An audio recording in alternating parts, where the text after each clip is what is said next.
Open చేయంగానే 1979 సంవత్సరంలో night పూట ఒక ఊరికి దూరంగా ఉన్న ఒక ఇంట్లో ఇగో ఈ గుండా ఆయన వీళ్ళ భార్య ఇగో ఎర్రబొట్టు పెట్టుకొని ఉందిగా వీళ్ళ భార్య, వీళ్ళిద్దరు కలిసి ఒక శవాన్ని ఒక ముగ్గుల పండుకోబెట్టి అన్ని పూజలు చేస్తుంటారు, చేతులన్నీ ఇట్లా అటు ఇటు తిప్పుకుంటా. ఇదంతా తెలుసుకున్న ఊరోళ్ళు ఉరికొస్తారు మంటలు పట్టుకొని. రూమ్లోకి వచ్చి చూడంగానే షాక్ అవుతారు. వామ్మ ఏంది ముగ్గులేంది ఇదేంది, వామ్మ ఏం చేస్తున్నావురా నాయన ఈ సెటప్ ఇదంతా ఏంది ఇది అని.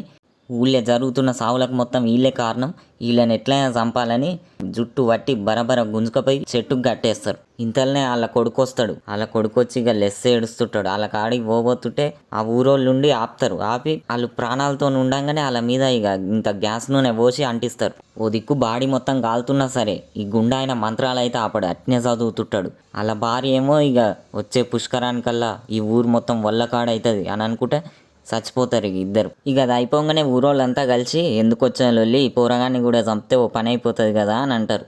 అప్పుడు ఆ ఊరి సర్పంచ్ హరిశ్చంద్ర అనేట ఆయన ఉండి, పిల్లగాన్ని చంపుతారయ్య గట్ల ఇక పోరానికి ఏమరిక అని అది చెప్పి ఆ పిల్లగాన్ని వేరే ఊళ్ళో ఉన్న అనాథాశ్రమంలోకి పట్టుకపోయి ఆడ జాయిన్ చేపిస్తారు. అయితే ఆ పిల్లగాడు తర్వాత ఆ అనాథాశ్రమంలో లైట్ ఇట్లా మంత్రాలు చదువుకుంటూ ఉంటుంటాడు. ఇక్కడ కట్ చేస్తే ఇక మళ్ళీ 1991కి పోతుంది స్టోరీ. అదే ఊళ్ళో నైట్ పూట ఒక ముసలాయన అలా బాయికాడ వండుకుంటాడు. అయితే సడన్ గా ఒక కాకి వచ్చి ఒకటే అరుస్తుంటది.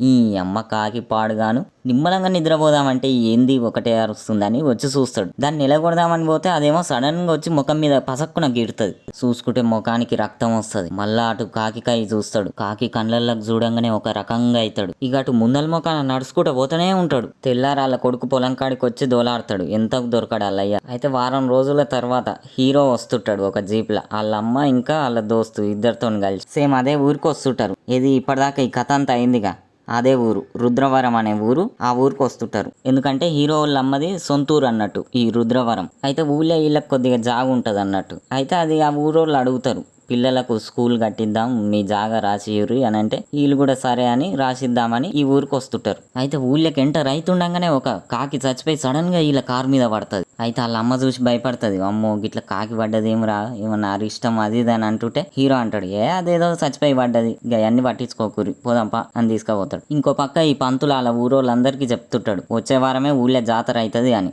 ఒక గ్రంథంలో చూసి చెప్తాడు అన్నట్టు, అదే శాసనాల గ్రంథం అని అంటారు. ఇది వాళ్ళ పూర్వీకులు రాసిర్రంట.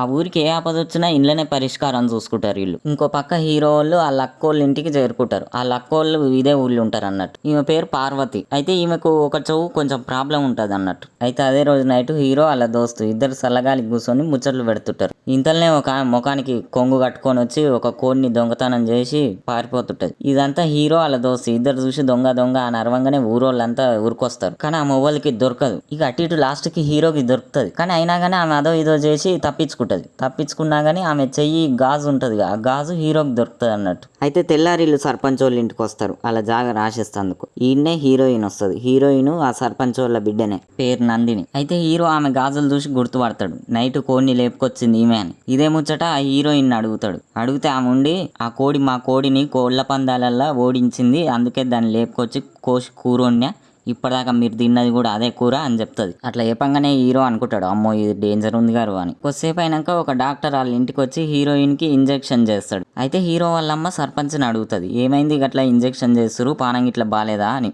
అయితే సర్పంచ్ చెప్తాడు, ఆమెకు చిన్నప్పటి నుంచి మూర్ఛ రోగం ఉంది, వారానికి ఒకసారి ఇట్లా ఇంజెక్షన్ ఇవ్వాలి లేకుంటే కష్టం అని చెప్తాడు. కట్ చేస్తే ఈడ మనకు ముసలాయనని చూపిస్తారు. ఇందాక కాకి ముఖానికి గీరిపోయిందిగా ఈయన మొత్తం ఏదో వింత వ్యాధి వచ్చినట్టు తయారవుతాడు. అయితే మెల్లగా లేచి ఇక ఊరు సైడ్ నడుచుకుంటూ పోతుంటాడు. కట్ చేస్తే ఈడ మనకు ఒక ప్రేమ జంటను చూపిస్తారు అన్నట్టు. మొగాయన పేరు కుమారు, ఆడామె పేరు సుధా. అయితే ఈ సుధోళ్ళది ఇదే ఊరు అన్నట్టు రుద్రవరం. వాళ్ళయ్య సర్పంచ్ వాళ్ళ ఇంట్లోనే పనిచేస్తుంటాడు. అయితే కుమార్దేమో పక్కూరు. అయితే వీళ్ళిద్దరు ఎప్పుడైనా కలుసుకోవాలన్నా మాట్లాడుకోవాలన్నా మన హీరోయిన్ హెల్ప్ చేస్తుంటది అన్నట్టు వీళ్ళకి. ఇంకో దిక్కేమో మన హీరోయిన్ని చూడంగానే ఇష్టపడతాడు అన్నట్టు. ఇక అప్పటి నుంచి ఇక ఆమె చుట్టూ అటు ఇటు తిరుక్కుంటా మెల్లగా ట్రై చేస్తుంటాడు పడుతుందేమో అని. ఇంక ఇది ఇట్లుండగా మన హీరో వాళ్ళ అమ్మ జాతర అయిపోయినాక ఇక మేము పోతే ఇక రామని అదే ఊళ్ళో ఉన్న వాళ్ళ ఇల్లుని వాళ్ళ బిడ్డే అంటే హీరో వాళ్ళ అక్క పేరు మీద రాసి ఇక ఆ ఇంట్లో మీరే ఉండుర్రి అని చెప్తుంది. కాదు మనమాట ఇట్లా ఉన్నదంతా రాసిచ్చుకుంటూ పోతే లాస్ట్కి ఇల్లేడు ఉంటారు చెప్పురి.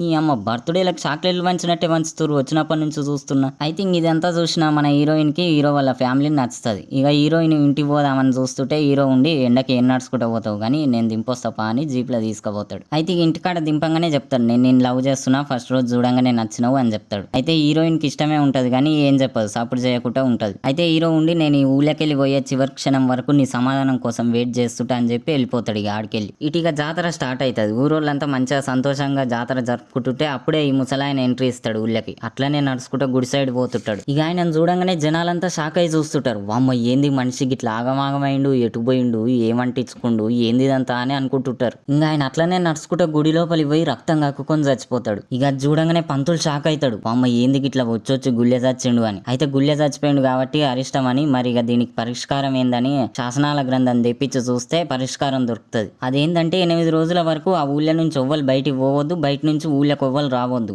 ఈ ఊరు చుట్టూ రక్షాబంధం గీయాలి. ఇక వేరే ఊరోళ్ళు 8 రోజులు ఏముంటారు కానీ ఇవాళ సాయంత్రం రక్షాబంధం గీసేలోపే ఊళ్ళకెళ్ళి వెళ్ళిపోర్రి అని చెప్తాడు పంతులు. అయితే అదే ఊళ్ళో ఉన్న అబ్బాయి రాజు అనేట ఆయనకి ఈ రూల్స్ ఇవన్నీ నచ్చక వాళ్ళ ఫ్యామిలీని తీసుకొని పోతుంటాడు. అప్పుడే ఊరోళ్ళంతా వచ్చి ఆయన కారు నాపి ఏంది ఏమో ఎటో పోబోతున్నావు, మేమంతా పిచ్చోళ్ళమా అని అంటే అప్పుడు అబ్బాయి రాజు ఉండి ఈ రక్షాబంధం ఇవన్నీ మీరు చూసుకోరి, నాకు వేరే పని ఉంది, మేము పోవాలి అని అంటే అప్పుడు సర్పంచ్ ఉండి మాకు లేక నా పనులు 8 రోజుల వరకు ఈ ఊరోడు ఎవ్వడు బయటికి పోయేది లేదు అని ఊళ్ళోనే ఉండు లేకుంటే గుండు వలుగుతుంది అని అంటే అప్పుడు ఇక అబ్బాయి రాజు ఉండి సరే కానీరిగా ఏదో రోజు నా టైం వస్తుంది అప్పుడు చూపిస్తే ఈ అబ్బాయి రాజు అంటే ఏందో అని అంటాడు. ఇంకో దిక్కు మన హీరో ఫికర్ చేస్తుంటాడు, ఈ అమ్మ పిల్లవాడే టైంలో ఈ పంతులు ఫిట్టింగ్ పెట్టే ఊళ్ళకెళ్ళిపోవాలని అని. ఇంక ఇటు దిక్కు హీరోయిన్ కూడా బాధపడుతుంటది. ఇలా పోతట్టుండు నేనేమో ఏం చెప్పనైతే ఎట్లా అని అనుకొని పోయి కలుద్దామని పోతుంటే సడన్ గా ఫిట్స్ వచ్చి కింద పడిపోతుంది. ఇక ఎమ్మటే అల్లయ్య వచ్చి చూసి డాక్టర్ని పిలుస్తాడు. అయితే డాక్టర్ కాడ ఆమెకి ఇచ్చే ఇంజక్షన్లు అయిపోయి ఉంటాయి. అయితే ఎమ్మటే డాక్టర్ పక్కూళ్ళు ఉన్న ఆయన క్లినిక్ కి ఫోన్ చేసి ఆ ఇంజక్షన్లు తీసుకురా దబ్బున అని వార్డు బాయ్కి చెప్తాడు. ఇంకో దిక్కు హీరో వాళ్ళు పోతుంటారు ఊళ్ళకెళ్ళి. హీరోనేమో నందిని దలుచుకుంటూ బాధపడుకుంటూ ఉంటాడు. అయితే వీళ్ళు పోతుండగా ఒక ఆయన యాక్సిడెంట్ అయ్యి నడవలేకపోతుంటాడు. ఆయన తానికి పోయి ఏమైంది అని అడిగితే నందినికి ఫిట్స్ వచ్చింది, ఇంజక్షన్లు తీసుకుపోయి ఇవ్వాలి లేకుంటే ప్రాణానికే ప్రమాదం అని చెప్పగానే హీరో షాక్ అయ్యి వాళ్ళిద్దరిని పొమ్మని చెప్పి హీరోనేమో ఇంజక్షన్లు పట్టుకొని నందినోళ్ళ ఇంటికి పోతుంటాడు. అప్పుడే ఆ ఊళ్ళో రక్షాబంధం గీస్తుంటారు. అయితే అది గీసేలోపే రప్పునే ఊళ్ళకి ఎంటర్ అవుతాడు హీరో. అయితే ఇక ఇంజక్షన్లు ఇచ్చి ఆమెను కాపాడతాడు. ఇక హీరో కూడా 8 రోజులు ఆ ఊళ్ళోనే ఉండాలి ఇక, ఎందుకంటే ఇక లోపలికి వచ్చిండుగా మరి. ఇక ఇంకో దిక్కు దొరికిందే సందని మన ప్రేమికులు ఉండేగా సుధా కుమారు. అయితే కుమారు సుధాని రైల్వే స్టేషన్ కి రమ్మంటాడు లేచిపోదామని. ఇక ఈ సుధా సంచి సగబిగా చదువుకొని ఊరు దాటి రైల్వే స్టేషన్ కి పోతుంది. ఆడ వాళ్ళిద్దరు ట్రైన్ కోసం వెయిట్ చేస్తుంటే సడన్ గా ఒక ట్రైన్ వచ్చి దమ్మున గుత్తది కుమార్ని. దెబ్బకు దడుచుకుంటది సుధా. కాదు పంతులు పని లేక చెప్పినాడు గీత దాటొద్దని. ఈ అమ్మ చచ్చిపోతుర్రా అంటే వీళ్ళేమో సంచులు చదువుకొని పోతుండే. ఇప్పుడు చూడు ఏమైందో. ఇంకైతే అది చూసిన సుధా వామ్మో ఇదంతా ఎట్నో ఉందిరా నాయన నిమ్మలంగా ఇంటికి పోదామని బయలుదేరుతుంది. ఇక సుధా ఊళ్ళకి ఎంటర్ అయ్యి ఆ పాడుపడ్డ బిల్డింగ్ కాయ పోతుంటది. ఆడ ఒక తేనె తెట్టెల తలకాయ పెట్టి గిలగిల కొట్టుకొని చచ్చిపోతుంది. కట్ చేస్తే తెల్లారి నందిని హీరో సూర్య దగ్గరకు వచ్చి నన్ను కాపాడినందుకు థ్యాంక్స్, నువ్వంటే నాకు కూడా ఇష్టమే కానీ నేను నీతో రాలేను ఏమనుకోకు అని చెప్పి నందిని వాళ్ళమ్మకి ఇచ్చిన లాకెట్ సూర్యకి ఇచ్చి ఇది నీ దగ్గర ఉంటే నేను నీతో ఉన్నట్టే అని చెప్తుంది. అయితే అదే రోజు నైటు పార్వతికి అటు పక్కన ఉన్న అడవి నుంచి ఏదో ఏడుపు సప్పుడు వినిపిస్తుంది. అయితే పార్వతి ఉండి గీ అర్ధమరాత్రి ఓవలరో ఏడిచేది అని ఒక టార్చ్ పట్టుకొని చూస్తూ పోతుంది.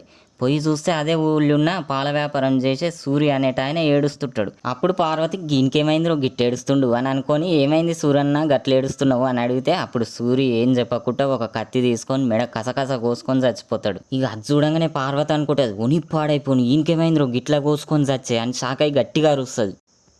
ఇక ఎమ్మటే ఊరోళ్ళంతా వచ్చి సూరి శవాన్ని చూసి సూరికి అప్పులు ఎక్కువైనాయి పాపం అప్పుల బాధ తట్టుకోలేక చచ్చిపోయిండు, పాపం ఎంత మంచోడు ఉంటుండేనా చక్కదనాల మనిషి చిక్కటి పాలు పోసేది గిట్ల అయిపోయా ఏం చేస్తాం ఇక అని బాధపడతారు. ఇంకా తెల్లారి పార్వతి మిషన్ కుట్టుకుంటా ఎక్కడనో ఆలోచిస్తున్నట్టు ఒక రకంగా ఉంటుంది. అయితే సడన్ గా మిషన్ కుట్టుడు ఆపి ఇంట్లో పోయి ఓ దబ్బడం తీసుకొని చెవులో గుచ్చుకొని చచ్చిపోతుంది. ఈ ముచ్చట ఊరోళ్ళకి తెలిసి వాళ్ళ ఇంటికాడికి వచ్చి ఆమెను చూసి బాధపడి ఊరోళ్ళు పంతులను అడుగుతారు, ఏంది పంతులు గిట్లా వరుసగా చచ్చిపోతురు ఏంది ఇది అని అడిగితే పంతులు అంటాడు ఇట్లా జరుగుతందుకు 2 కారణాలు, ఒకటి పార్వతి చెవుపోటు తట్టుకోలేక చెవులో ఒడుచుకొని చచ్చిపోయి ఉండాలి, లేకుంటే అష్టదిగ్బంధన నియమాలు ఎవరన్నా అతిక్రమించి ఉండాలి, ఎవరన్నా గీత గిట్ల దాటొచ్చునా మరి అని ఊళ్ళో అందరు ఉన్నారో లేదో చూసిరారని ఇద్దరిని పంపిస్తాడు పంతులు.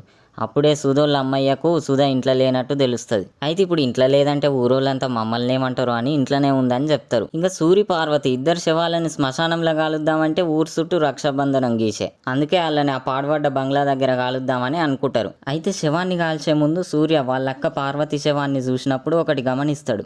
అదేంటంటే ఆమెకు చెవి నొప్పున్నది ఒక చెవి అయితే ఆమె పొడుచుకున్నది ఇంకో చెవి. అంటే ఇది ఆత్మహత్య కాదు, దీని వెనక ఏదో ఉంది అని అనుకుంటాడు హీరో. అయితే ఆ ఊరవతలు ఉన్న ఒక అఘోర చచ్చిపోయిన కాకిని గమనించి ఎమ్మటే శవాలు కాలుస్తున్న కాడికి వచ్చి శంఖమూస్తాడు. అప్పుడు ఊరోళ్ళుండి ఓనియమ్మ మనలొల్లి మనకుంటే మధ్యలో ఇండ్లొల్లి ఏందిరో ఎవడిడు అని వచ్చి చూస్తే అఘోర. అప్పుడు వీళ్ళు అంటారు, ఏంది అఘోర ఇది, మా బాధలు మేముంటే గీడికొచ్చి షౌలు గిల్లు అనేటట్టు శంఖమూతున్నవేంది అని అంటే, అప్పుడు అఘోర ఉండి మీ పరిస్థితి నాకు అర్థమైంది, ఊళ్ళోనే దానం చేస్తున్నారంటే ఊరే శ్మశానం అని ఆ రక్షాబంధం మీద చేయి పెట్టి చూసి ఈ ఊరిని ఏదో దుష్టశక్తి ఆవహించింది, ఈ ఊరి మీద క్షుద్ర ప్రయోగం జరుగుతుంది, మీరు ఇట్లనే ఉంటే మీ ఊరుండదు మీరుండరు, నాకు సహకరిస్తే నేను దీనికి పరిష్కారం కనిపెడతా అని చెప్పి రక్షాబంధం దాడదామని చూస్తుంటే పంతులుండి మాకు ఏ సహాయం వద్దు నాయన, మా సావులు మేము చేస్తాం, నీ పని నువ్వు చూసుకో, నీకు దండం పోయిరా అని పంపుతారు. అయితే తర్వాత హీరో ఉండి డాక్టర్తో చెప్తాడు, పార్వతిది ఆత్మహత్య కాదు, ఎందుకంటే ఆమెకి నొప్పి ఒక చెవులు ఉంటే ఇంకో చెవులో పొడుచుకుంది, ఆ అఘోర చెప్పినట్టే ఈ సావులన్నిటికీ ఏదో కారణం ఉంది, అదేదో కనిపెడదాం అని డాక్టర్ని తీసుకొని పోతాడు. అయితే వీళ్ళు ఓ దగ్గరికి పోగానే ఆడ ఏదో దుర్వాసన వస్తుంది, అది ఏందో చూద్దామని చూస్తుంటే వీళ్ళకి ఆడ సుధా శవం కనిపిస్తుంది. ఆమె శవం చూడంగానే వీళ్ళు షాక్ అవుతారు. ఆమె హ్యాండ్ బ్యాగ్ చెక్ చేస్తే అందులో 2 టికెట్లు దొరుకుతాయి. అయితే సూర్య డాక్టర్కు చెప్తాడు, కుమార్ను కలుస్తందుకు సుధనే ఫస్ట్ ఈ రక్షాబంధం దాటిందని. సూర్య రైల్వే స్టేషన్కి ఫోన్ చేసి అడుగుతాడు, గిట్ల కుమారు సుధా అనేటోళ్ళు వచ్చిర్రా అని అంటే అప్పుడు ఆయన ఉండి ఇంకెక్కడి కుమారు అయాలనే రైలు గుద్దుకొని చచ్చిపోయా అంటే అప్పుడు హీరో ఉండి అమ్మని అమ్మాయి ఇంత ముచ్చట అయిందా, నాకు గింతనన్న తెలియదా అనుకుంటాడు. ఇంకా హీరోకి అర్థమవుతుంది అసలు ఏం జరుగుతుందని.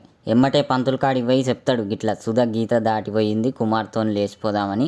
అయితే ఆడ రైలు గుద్దితే కుమార్ చచ్చిపోయిండు. కుమార్ సావును చూసిన సుధ తేనెతెట్టెల ముఖం పెట్టి గిలగిల కొట్టుకుంటుంటే అప్పుడే ఆడికెళ్ళి పాలసూరి పోతుంటే సుధని చూసి కాపాడదామని పొయ్యేలోపే ఆమె చచ్చిపోయింది. అయితే సుధ సావును చూసిన పాలసూరి పార్వతి ముందు గొంతు కోసుకొని చచ్చిపోయిండు. అట్లా సూరి సావుని ఫస్ట్ చూసిన పార్వతక్క చెవుల దబ్బెం గుచ్చుకొని చచ్చిపోయింది. ఇట్లా సావును ఎవరు ఫస్ట్ చూస్తుర్రో వాళ్ళు ఆత్మహత్య చేసుకొని చచ్చిపోతురు అని చెప్తాడు. అప్పుడు పంతులుండి ఓనియమ్మ అంటే మరి ఇప్పుడు పార్వతి సావుని ఫస్ట్ చూసిందోలు అని అడుగుతాడు. అప్పుడు హీరో గుర్తు తెచ్చుకుంటాడు. అప్పుడు తెలుస్తుంది అది ఓలో కాదు మన హీరోయిన్ నందినే అని. ఓ ఇక హీరో ఆగమేఘాల మీద ఉరుకుతుంటాడు వాళ్ళ ఇంటికి పోయి కాపాడదామని. అప్పుడే వాళ్ళ ఇంటికి ఇంకొక ఆయన వస్తాడు టెన్షన్లా. అప్పుడు హీరో ఆయనను అడుగుతాడు ఏమైందని. అప్పుడు ఆయన ఉండి నందిని ఆ పాడుపడ్డ బంగ్లాకాయ పోతుంది, నేను పిలిచినా కానీ సప్పుడు లేదు సరి లేదు, అట్నే నడుచుకుంటూ పోతుంది, నాకు భయం అయ్యి సర్పంచ్కి చెప్దామని వచ్చిన అని చెప్తాడు. ఎమ్మటే ఇక సూర్య బంగ్లా కాడికి పోతాడు. ఆడికి పోగానే హీరో కళ్ళ ముందే బాయిలో దుంకుతుంది. సూర్య అటు చేసి ఆమెను బయటికి తీసి ఇంటికి తీసుకొస్తాడు. ఇక అదంతా చూసిన పంతులు ఆలోచించి చెప్తాడు, ఇక సుధ ఎప్పుడైతే గీత దాటిందో అప్పుడే ఆ బంగ్లాల అంతమైన దుష్టశక్తి ఊపిరి పోసుకుంది, సావును చూసిన కళ్ళు సావునే కోరుకుంటాయి, ఊళ్ళో జరిగిన ప్రతి సావుకు ఆ ఇంటితో సంబంధం ఉంది, అందుకే నందిని కూడా ఆ ఇంటికాడికే పోయి ఆత్మహత్య చేసుకోవాలని చూసింది, ఇది ఖచ్చితంగా గుండాయన భార్య పెట్టిన శాపమే, ఈ సావులు ఇక్కడితో ఆగవుగా ఊరు మొత్తం శ్మశానం అవుతుంది అని అంటాడు. అప్పుడు అబ్బాయి రాజు ఉండి భయపెట్టిన కాడికి చాలు కానీ దీనికి పరిష్కారం ఏందో చెప్పు అని అంటే పంతులు ఉండి నాకేమెరక చూడాలి మరి శాసనాల గ్రంథంలో అని శాసనాల గ్రంథం తెప్పించి చూస్తుంటాడు పరిష్కారం. అప్పుడు హీరో డాక్టర్ని అడుగుతాడు, అసలు ఈ గుండాయినో బలు ఆయన భార్య బలు ఆ శాపం ఏంది అని అడిగితే అప్పుడు డాక్టర్ చెప్తాడు, 12 ఏళ్ల కిందట ఈ ఊరికి ఏదో మహమ్మారి జోకి ఈ ఊళ్ళో పిల్లలంతా చచ్చిపోతూ ఉండేటోళ్ళు, ఎన్ని మందులు వాడినా సావులు మాత్రం ఆగలేదు. అయితే అప్పటికే కొన్నేళ్ల క్రితం ఆ ఊళ్ళోకి వచ్చిన వెంకటాచలపతి అనేట ఆయన ఫ్యామిలీ మీద ఊరోళ్ళకి అనుమానం ఉండేది. అయితే సావులు ఎంతకు ఆగకపోయేసరికి పంతులు శాసనాల గ్రంథం చూసి మృత్యుంజయ హోమం చేయాలి, అది రేపే మొదలు పెడతా అని చెప్పిండు. అయితే అదే రోజు నైటు ఈ గుండాయన ఒక చిన్నపిల్ల శవం బంగ్లాలకు తీసుకుపోతుంటే ఇదంతా ఒక ఊరాయన చూసి ఊరోళ్ళందరికీ చెప్తే అందరు పోయి చూస్తే ఆడ క్షుద్ర పూజలు చేసుకుంటా కనిపించిర్రు. అప్పుడు ఆ దంపతులను దండెంతో చెట్టుకు కట్టేసి కాల్చేసిర్రు. అయితే వాళ్ళ భార్య కాలుకుంటనే వచ్చే పుష్కరానికి ఊరు మొత్తం వల్లకాడవుతుందని చెప్పించింది. అయితే వాళ్ళు చచ్చిపోయిన కొన్ని రోజులకి ఆ బంగ్లా నుంచి వింత శబ్దాలు వినిపిస్తున్నాయని ఊరోళ్ళు భయపడి పంతులు కాడికి పోయి పంతులు గిట్ల వింత శబ్దాలు వినిపిస్తున్నాయి మాకు భయం అవుతుంది ఏదో ఒకటి చెయ్యి అంటే పంతులు హోమం జరిపించి ఆ బంగ్లా తలుపులు మొత్తానికే మూసేపిచ్చిర్రు. అయితే గిట్ల అయిందని డాక్టర్ చెప్తాడు హీరోకి. అయితే ఇదంతా హీరోయిన్ అంటాడు, ప్రాబ్లం ఏడ స్టార్ట్ అయిందో ఆన్నే పరిష్కారం వెతకాలి అని డాక్టర్ని పట్టుకొని ఆ బంగ్లాలకు పోతాడు. అందులో లోపల ఆడ ఒక పుస్తకం అచ్చు ఉంటుంది. అయితే అది చూసి హీరో అనుకుంటాడు, ఇంట్లో కొన్ని రోజుల క్రితమే వాళ్ళ పుస్తకం తీసి రీడికెళ్ళి అని. ఆడ వాళ్ళ ఫోటో కూడా చూస్తారు. అట్నే ఆడ ఆయన రాసిన ఒక పుస్తకం కూడా దొరుకుతుంది. అయితే ఆ బుక్లో ఏముంటదంటే ఆత్మ కూడా ఒక శక్తే, ఆ శక్తిని అదుపులో పెట్టగలమని పురాతన గ్రంథాలు చెప్తున్నాయి. మనిషి మరణించిన తర్వాత కూడా 6 గంటలు జీవంతో ఉండే కళ్ళతోని జీవం పోయాలి అనే ఈ అభ్యాసమే నా ఈ ప్రయోగం అని రాసి ఉంటది. అయితే ఇదంతా చదివిన హీరో ఈ ప్రయోగానికి సావులకు ఏదో కారణం ఉందని అనుకుంటాడు. అయితే పంతులు శాసనాల గ్రంథంలో చూసి చెప్తాడు, దుష్టశక్తి ఆవహించిన ఈ దేహాన్ని ఒక పెట్టెలో పెట్టి ఊరుకు ఉత్తరం దిక్కున నువ్వుల వలయంలో ఉంచాలి. గ్రహణం పొడిచేలోపు దుష్టశక్తి బలహీన పడుతుంది. అప్పుడు ఊళ్ళో బతకాలనుకున్నోళ్ళు రక్తదర్పణం చేయాలి. గ్రహణం పూర్తయ్యేలోపు పెట్టెలో పెట్టిన దేహాన్ని కాల్చేయాలి. అట్లయితే ఇక దుష్టశక్తి మొత్తానికే దూరం అవుతుంది అని చెప్తాడు. అయితే అప్పుడు సర్పంచ్ ఉండి ఏడుస్తాడు, వద్దు పంతులు గిట్ల చెయ్యకు, మా బిడ్డని చంపుతారా అది ఇది అని అంటుంటే అప్పుడు ఊరోళ్ళు ఉండి, మరి ఊరోళ్ళంతా చావాలా మీ బిడ్డ ఒక్కదాని కోసం అని చెప్పి ఆమెని ఇక పెట్టెలో పెడదామని చూస్తుంటారు. అప్పుడే హీరో వచ్చి ఆపి, వద్దురా నాయన గా పెట్టెలో పెట్టకుర్రి, ఊపిరాడదు, సస్తరు మనుషులు, గ్రహణం అయ్యేలోపు జరాగుర్రి, నేను పోయి పరిష్కారం తెస్తా, ఇప్పుడిప్పుడే తెలుస్తుంది అది ఏందనేది, జర్రగా గ్రహణం అయిపోయేదాకా ఆగుర్రా నాయన, పెట్టెలో పెట్టకుర్రి అని చెప్పి పోతాడు. అయితే ఇదంతా వాళ్ళ కొడుకు చేస్తుండని హీరోకి డౌట్ వచ్చి చక్కగా అన్ని జాయిన్ చేసిన హాస్టల్కి పోతాడు. అయితే ఆడిపోయి అడిగితే వాళ్ళు ఏమంటారంటే ఈ అనాథాశ్రమం క్లోజ్ చేసి చానేళ్ళైంది అని చెప్తారు. అట్లా చెప్పగానే ఈ హీరో ఉండి డైరెక్ట్ ఓనర్ కాడికే పోతాడు. ఓనర్ని అడిగితే ఆ బుడ్డోని పేరు భైరవ అని తెలుస్తుంది. అయితే అందులో పనిచేస్తున్నామే హీరోకి చెప్తుంది, అమ్మో ఆ భైరవ గాడు మంచోడు కాదు, ఆడు చాలా డేంజర్ గాడు, ఆడు ఒక్కడే కూర్చునేది, ఏదేదో మంత్రాలు చదువుకునేది, నైట్ పూట ఎటేటో పోయి వచ్చేది, కాకులను చూసుకుంటా కాకులతో ఏదేదో మాట్లాడుతుండేది. ఓ రోజు మా ఆయన పోయి అన్ని మందలిస్తే, ఏంది నైట్ పూట ఎటేటో పోయి వస్తున్నావు, ఏంది కథ అని అడిగితే మా ఆయనకే మంత్రాలు వేసిండాడు భైరవగాడు, ఆయన బాడీ మొత్తం చచ్చిపడిపోయేటట్టు చేసిండు, వామ్మ ఆడు చాలా ఖతర్నాక్ గాడు, ఇక అప్పటి నుంచి మేము అన్ని చూడలే, ఉంటే ఈ అడవిలోనే ఎన్నో ఉండొచ్చు మరే అని చెప్తుంది. అయితే ఆ భైరవగాన్ని ఎట్లయినా పట్టుకోవాలని హీరో అడవిలోకి పోతాడు. అడవిలోకి పోగానే ఆడ అఘోరాలు కనిపిస్తారు. అఘోరాలు మనుషులను రానియరు కాబట్టి హీరో మీద అవి మంత్రాలు ప్రయోగిస్తారు. అయితే హీరో మీద పనిచేయవు ఆ మంత్రాలు. అయితే అందరు అఘోరాలు హీరోని పట్టుకొని కొట్టబోతుంటే అప్పుడు ఇందాక కనిపించిన అఘోరా వచ్చి మనోడే ఇచ్చిపెట్టురా అని చెప్తాడు. ఇక ఇద్దరు కలిసి అన్ని దోలాడదామని ఒక గుహలకు పోతుంటారు. ఇక పోతుంటే హీరోకి ఆడ ఒక బుక్ కనిపిస్తుంది. అది ఏంటంటే అదే శాసనాల గ్రంథం. అంటే ఊళ్ళో ఉన్నది ఫేక్ గ్రంథం, అంటే ఎవరు ఆ గ్రంథాన్ని కావాలనే మార్చేసిరు అన్నట్టు. అయితే అన్నీ ఒక సంచి అవుపిస్తుంది. ఆ సంచిలో దోలాడితే ఒక ఐడి కార్డు వస్తుంది. ఆ ఐడి కార్డులో భైరవ్ కుమార్ అని ఉంటుంది. అది ఎవరో కాదు, ఈ కుమారే. అంటే ఈ కుమారు భైరవ్ ఇద్దరు ఒకడే అన్నట్టు. అంటే ఈ భైరవ్ కుమార్ గాడే కావాలని సుధన్ లవ్ చేసినట్టు నటించి ఆమెని ఆడికి రప్పించి కావాలనే చచ్చిపోయి ఇట్లా అందరు చచ్చిపోయేటట్టు చేస్తాడు అన్నట్టు. అయితే అప్పుడు అఘోరా ఉండి అంటాడు, ఇదంతా ఒక్కంతోనే సాధ్యం కాదు, ఇంకోలో హెల్ప్ చేస్తురు, ఊళ్ళోనే గ్రంథం కూడా వాళ్ళే మార్చుంటారు, ఆ దొంగలు పట్టుకొని వాళ్ళని ఉతికితే అప్పుడు దీన్ని ఆపొచ్చు అని చెప్తాడు. ఇంకో దిక్కు ఈ ఊరోళ్ళంతా ఇక టైం అవుతుంది, ఆయన రానట్టుండని ఇక నందిని తీసుకుపోయి పెట్టెలా వెంటనే పెడతారు. పెట్టి ఆయనతో ఇక ఆడికి తీసుకుపోతారు ఆ బంగ్లా కాడికి. అయితే ఇక పెట్టెన ఆడ పెట్టి ఊరోళ్ళంతా ఇక రక్తదర్పణం చేసుడు స్టార్ట్ చేస్తారు. అయితే ఇక కొద్దిసేపటికి హీరో ఆ ఒరిజినల్ గ్రంథం పట్టుకొని పంతులకు చూపిద్దామని వస్తాడు. వచ్చి చూస్తే ఈడ వీళ్ళంతా ఒక రకంగా అవుతారు. గుడ్లు మొత్తం ఇట్లా తెల్లగా చేసుకొని ఇట్లా ఆగమాగం అయి ఉంటారు. అది చూడంగానే ఇక హీరో అనుకుంటాడు, ఉని అమ్మ ఇప్పటిదాకా బాగానే ఉంటుంది గారా, ఇంతలో ఏమైందిరా మీకు అని. అంటే ఇలా ఫేక్ గ్రంథంలో ఉన్న ప్రాసెస్ పాటించేసరికి వీళ్ళు ఆత్మ ఆధీనంలోకి పోతారు అన్నట్టు. అయితే ఈ అఘోర ఆ పెట్టెలున్న బాడీని తీద్దామని పోతే అందులోకి పోతందుకు ఈ అఘోర శక్తి సరిపోదు. అయితే హీరోకి చెప్తాడు, ఆ సాయం చేస్తున్న వాళ్ళు ఎవరో తెలవాలి, అది ఎవరో కనిపెడితేనే ఇది అవుతుంది ఇప్పుడు అని చెప్తాడు. అయితే ఆ హీరో ఊరోళ్ళందరినీ గమనిస్తాడు. గమనిస్తే అందులో సర్పంచ్ ఉండడు. సర్పంచ్ లేడేందని సర్పంచ్ ఇంటికి పోతాడు హీరో. అయితే హీరో సర్పంచ్ని దోలాడుతుంటే వాళ్ళ ఇంట్లో ఒక సీక్రెట్ రూమ్ అవుపిస్తుంది. అందులో పోయి చూస్తే ఓయమ్మ అంతా ఆగమాగం ఉంటుంది. ముగ్గులు గిగ్గులు వేసి పసుపు కుంకుమ చల్లి మొత్తం రచ్చ రచ్చ చేసి ఉంటుంది. అయితే ఆన్నే ఒక ఫోటో దొరుకుతుంది. అది చూడంగానే హీరో షాక్ అవుతాడు. ఎమ్మటే ఆ ఫోటో పట్టుకొని సర్పంచ్ని దోలాడి సర్పంచ్ కాడికి పోయి సర్పంచ్కి ఆ ఫోటో చూపించి, వెంకటాచలపతి కుటుంబంలో మిగిలిన ఆ 4వ వ్యక్తి ఎవరు, అది ఫోటో మీ కాడ ఎందుకు ఉంది, ఈ నిజం ఎందుకు దాసిరు, అసలు ఏమైంది అని అడుగుతాడు. అయితే అప్పుడు సర్పంచ్ చెప్తాడు, అప్పుడు వాళ్ళని కాల్ చేసినాక వింత శబ్దాలు వస్తున్నాయి అన్నారుగా, అప్పుడు పూజారి హోమం చేస్తుంటే ఆ టైంలో నాకు ఆ ఇంట్లో ఎవరో ఉన్నట్టు అనిపించి తర్వాత పోయి చూస్తే ఒక చిన్నపిల్ల ఉంది, ఆమె ఓలో కాదు, ఆ వెంకటాచలపతి బిడ్డ. ఇక ఆమెకు ఎవ్వరు లేరని పాపం అని నేనే తీసుకొచ్చి ఊరోళ్ళు ఎవ్వరికి చెప్పలే, నందిని అనే పేరు పెట్టి నా సొంత కూతురు లెక్క చూసుకున్నా అని చెప్తాడు. అయితే ట్విస్ట్ ఏంటంటే భైరవకి సాయం చేసింది ఓలో కాదు, మన నందినే. ఇంకో దిక్కు ఈ అఘోర ఆమె బాడీలకెళ్ళి ఆత్మ బయటికి తీద్దామంటే ఆ అఘోరాని గాలికి లేపి లేపి కొడుతుంది. ఇక కాకిని చూసుకుంటే ఏవేవో మంత్రాలు చదివి వాళ్ళ అమ్మాయిని కట్టేసిర్రు ఆ చెట్టుకు. ఆ చెట్టు అంటుకునేటట్టు చేసి ఈ ఊరోళ్ళంతా ఆ చెట్టు సైడ్ పోయేటట్టు చేస్తుంది, ఆ మంటలకు పోయేటట్టు. అప్పుడే హీరో వచ్చి చూస్తే వాళ్ళంతా మంటలకాయ పోతుంటారు. అయితే హీరో వాళ్ళని ఆపుదామంటే వాళ్ళు ఆగరు. అయితే హీరో నందినితోనే అంటాడు, గాళ్ళు ఏం చేసిరు, గాళ్ళు అమాయకులు, గాళ్ళని చంపాలని చూస్తున్నవేంది, తప్పు మీ అయ్య చేసిండు, మీ అయ్య క్షుద్ర పూజలు చేసి చంపాలని చూస్తుంటే వాళ్ళు మీ అయ్యని చంపిరు, తప్పు మీ అయ్య కాడ పెట్టుకొని నువ్వు గీళ్ళని చంపుడేంది అని అంటాడు. అయితే నంది నుండి మా అయ్య ఏ తప్పు చేయలేదు అని ఫ్లాష్ బ్యాక్ చెప్తుంది. ఒకప్పుడు మా ఫ్యామిలీ చాలా సంతోషంగా ఉండేది, అయితే మా మమ్మీకి శరీరం చచ్చుబడిపోయి ఉంటుంది, మా డాడీ ఏమో మా మమ్మీని కాపాడుకోవాలని ఆమెను నార్మల్ చేయాలని అవి ఇవి వైద్యాలు ట్రై చేసిండు కానీ ఏది వర్కౌట్ కాలేదు. అయితే వాళ్ళయ్య అప్పుడు ఏవేవో మంత్రాలు చదివి అది ఇది శక్తులన్నీ ఒక బిల్లల పెట్టి దుష్టశక్తి ఏది రాకుండా వాళ్ళ భార్యకి వేస్తాడు అన్నట్టు బిల్ల. అయితే గుండాయన ఒక శవాన్ని తీసుకొచ్చి కళ్ళ ద్వారా వాళ్ళ భార్య ఆత్మని ఈ పిల్ల బాడీలకి పంపించి ఈ బుడ్డ పిల్లని బతికిద్దామని చదువుతుంటాడు మంత్రాలు. అయితే ఈ ఊరోళ్ళు మా అయ్య చేస్తుంది తప్పుగా అర్థం చేసుకొని క్షుద్ర పూజ చేస్తుండని మా అమ్మాయిని తీసుకుపోయి చెట్టుకు కట్టేసి కాల్చేసిర్రు బతికుండంగానే. నేను తెల్లారి పోయి చూస్తే బూడిదయ్యుర్రు.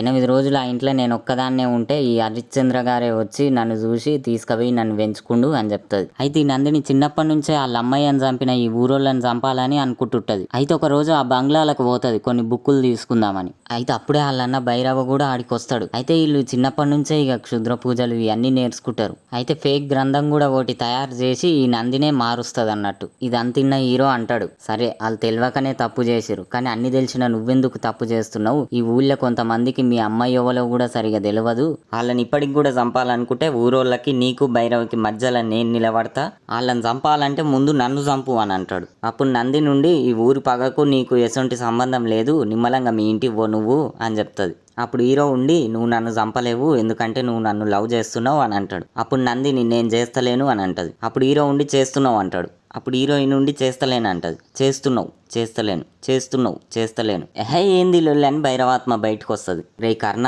చంపేద్దాం రా అని భైరవాత్మ సూర్యాన్ని చంపుతాందు పోతే ఆ బిల్ల వల్ల చంపలేడు. అప్పుడు హీరో ఉండి నువ్వు నన్ను నిజంగా లవ్ చేయకపోతే ఈ బిల్ల ఎందుకు ఇచ్చినావు నాకు అని అంటాడు. అప్పుడు హీరోయిన్ ఉండి బిల్లలేదు గిల్లలేదు కానీ నేనైతే ఇక వీళ్ళందరినీ చంపుతున్నా, నేను ఆత్మార్పణ చేసుకొని చంపుతా అని ఆత్మార్పణ చేసుకుంటుంటది. అప్పుడు హీరో ఉండి ఒక కత్తి తీసుకొని కడుపులో పొడుచుకొని ఆ రక్తం హీరోయిన్ మీద పడేటట్టు చేస్తాడు. ఇక ఆ రక్తం ఆమె మీద పడంగానే ఆమె నార్మల్ అవుతుంది. నార్మల్ అయ్యి హీరోని చూడంగానే ఇక ఎమ్మటే బయటకు వచ్చి ఏంది సూర్య గిట్ల పొడుచుకుంటివి కడుపులా రక్తం చూడు ఎట్లా వస్తుందో అని ఏడుస్తుంది హీరోని పట్టుకొని. అయితే అప్పుడే మళ్ళీ మంత్రాలు చదువుతుంటది. ఇక హీరో ఇంత పనికున్నావు నువ్వు అని ఆ కత్తి తీసి ఆమెకే గుచ్చుతాడు. ఇంక అప్పుడు ఆమె బాడీలోకి వెళ్ళి భైరవ ఆత్మ వెళ్ళిపోతుంది. అయితే ఇక ఆ ఊరోళ్ళ మీద ఉన్న శాపం కూడా తొలగిపోతుంది. అయితే హీరోయిన్ చచ్చిపోయే ముందు నువ్వు బతకాలి సూర్య అని చెప్తుంది. అప్పుడు హీరో ఉండి పొడిచినందుకు సారీ ఏమనుకోకు అని చెప్తాడు. ఇక ఆమె చచ్చిపోతుంది. తర్వాత ఇక నందిని అంత్యక్రియల కాడ హీరో ఉండి అంటాడు, తప్పు ఎవరిదో కాదు ఈ ఊరు మొత్తాంది, వెనుకట ఏం తెలుసుకోకుండా పాపం ఆ దంపతులని చెట్టుకు గట్టేసి చంపుతిరి,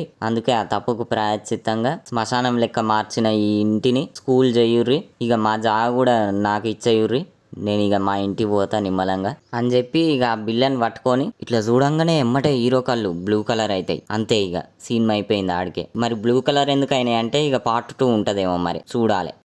ఇప్పటిదాకా వీడియో చూసినందుకు థ్యాంక్స్. మీకు ఈ వీడియో నచ్చితే లైక్ చేయుర్రి, అట్నే మీ ఫ్రెండ్స్కి కూడా షేర్ చేయుర్రి. అట్నే నేను ఫ్యూచర్లో తీయబోయే వీడియోలు గిన చూడాలనుకుంటే ఛానల్ని ఖచ్చితంగా సబ్స్క్రైబ్ చేసుకోరు. Thank you.